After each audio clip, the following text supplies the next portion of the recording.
Raccoon hyphen hyphen hyphen hyphen Formers. What does that spell? Raccoon-Formers, yeah! Raccoon-Formers, the YouTube channel for all of your Transformer needs. Hello everyone, Raccoon-Formers here, and welcome to part 2 of my Transformers Studio Series 86 Wave 3 ranking video. I'm sorry for taking so long with getting to part 2 of this video, because I uploaded part 1 of this video way back in April, and obviously a lot has changed since then. I obviously now have revealed my face, and I hadn't actually revealed my face yet back when I actually uploaded part 1 of this video, since I uploaded part 1 in April, and I revealed my face in August.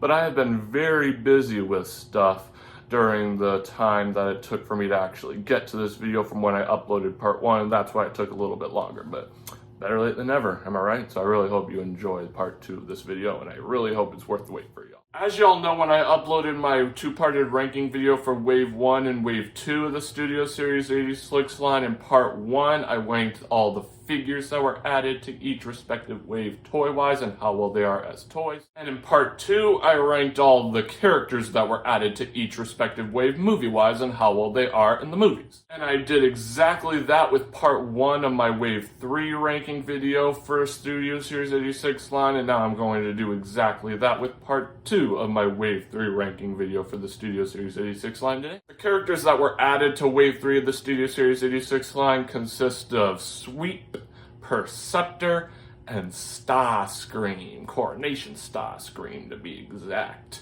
And none of these characters are really all that memorable apart from Starscream, so it is going to be a little bit difficult to actually rank these characters, since none of them really had that big of a presence in the 1986 film, including Starscream, but more on that in a little bit. But I'm definitely going to try my very best. So without further ado, let's go ahead and get started, y'all. Taking the third spot on my list has got to go to Sweep, or the Sweeps, I should say, considering that there are multiple different versions of this character in the 1986 film. It was extremely difficult to rank these three characters because of how unmemorable they really are, but it was pretty easy to put Sweep in last place on this list for one reason and one reason alone. Sweep was pretty much a nothing character because for the longest time I had zero clue why there were multiple Scourge-like ships in the 1986 film, and it actually wasn't until Studio Series Sweep was actually released that I was actually able to figure out why there were multiple Scourge-like ships in the 1986 film. That proves how unmemorable of a character Sweep really is. Sure, there was that one scene where Unicron ended up reviving a bunch of the Decepticons that were shot out of Astrotrain during that one funny scene where Starscream was being cruel. That is pretty funny. But if I'm being honest, I don't even remember the names of the Decepticons that were actually revived in order to create Scourge and the Sweeps, proving that they didn't have that big of an impact on the 1986 film, to the point where I don't even remember their names. But yeah, Scourge and the Sweeps are still pretty cool characters, but since the Sweeps in particular are so unmemorable in the 1986 film, that's the reason why they fell in last place on this list.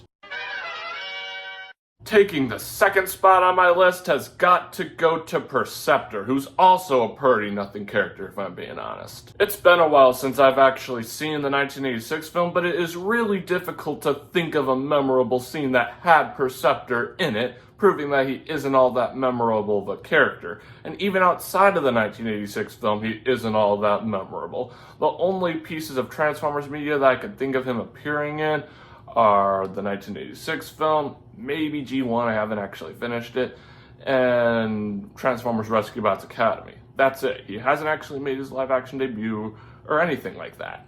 Really, the only memorable thing about this guy is the fact that he transforms into a microscope instead of an actual vehicle. And don't get me wrong, that is pretty cool, but that isn't actually enough to warrant a higher spot for Preceptor on this list. The literal only reason why he isn't actually in last place on this list is because of his microscope mode. That's something memorable about the character of Preceptor, and the Sweeps didn't have anything memorable about them. Which is the reason why I had no idea why there were multiple Scourge-like ships in the 1986 film until Studio Series Sweep actually got released. That proves that the sweeps are much more unmemorable than Preceptor, which is why they're in last place over Preceptor. And I also am a huge fan of his microscope mode. It's a super creative thing for him to transform into, which is why Preceptor is in second place instead of in third. Taking the first spot on my list has got to go to Starscream, or Coronation Starscream, I should say. And I just realized my ranking for the 3 characters that were added to Wave 3 of the Studio Series 86 line is literally the exact same as the ranking of all the figures from Wave 3 of the Studio Series 86 line. How ironic is that? I think the reason why is because all the figures from Wave 3 of the Studio Series 86 line aren't that memorable and aren't that good, if I'm being honest, and that is the exact same situation with the characters that were added to Wave 3 of the Studio Series 86 line. So it just happened. Trust me, I wasn't doing that intentionally. It just happened, but at least we got a laugh out of it. Am I right? Sure, he got killed off ridiculously fast, just like a lot of the legacy characters from the 1986 film, but he didn't get it as bad as characters like Ratchet, Ironhide, etc. And if I'm being honest, Starscream deserved to get killed off. I mean, he threw Megatron out of Astro Train, and then Megatron returned as Galvatron to get revenge on Starscream.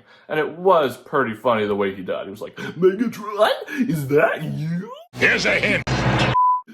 And then he got blown to bits, and then Galvatron squished his crown. I don't know. It was a pretty funny scene, if I'm being honest. And that's another reason why Starscream is in first place on this list. He was hilarious in the 1986 film, especially in the coronation scene. That was comedy gold. I mean, he's such a dictator of a leader that he actually demands all of his Decepticon brethren to actually throw a ceremony for him.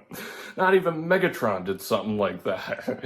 I don't know. Something about that coronation scene really makes me laugh, and that's one of the main reasons why Starscream is in first place on this list. He really had me laughing a whole lot when I was watching the 1986 film.